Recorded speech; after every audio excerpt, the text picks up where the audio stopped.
আমি জুমার খুতবায় বলেছিলাম, নারীকে শুধুমাত্র স্বামীকে সম্মান করার জন্য, স্বামীকে সেবা করার জন্য আর বাচ্চা প্রসবের জন্য সৃষ্টি করা হয়েছে। এই বাক্যটি হেডলাইন ধরে ৩ নম্বর শ্রেণীর বদ নোংরা মানুষেরা বলেছে, ওই মহিলাও বলেছে, বদ মহিলা, যে এত বড় বদ মানুষের বাংলাদেশে জায়গা হয়, আমাদের হয় না। তখন এই হেডলাইন লন্ডনের এক মহিলা ধরে বলছে, আমি এই বাক্যের বক্তাকে, কথককে চিনি না, তবে বাক্যটি ঠিক আছে। এই নিয়ে ৩-৪ পৃষ্ঠা লেখে নেটে দিয়েছিল, তোমরা অবশ্যই জানো। আমি বলেছিলাম, মহিলাদেরকে স্বামী সেবা এবং বাচ্চা প্রসবের জন্য আল্লাহ সৃষ্টি করেছেন, অন্য কাজের জন্য নয়।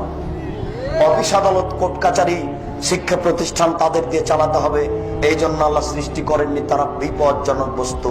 তিনি বলছেন, ও নারী জাতি, তোমরা এমন জাতি যে বুদ্ধিমানের বুদ্ধিকে নষ্ট করতে পারো। দেখো, আমি যেটা বাস্তব বললাম, আল্লাহর নবীও সেটাই বলছে।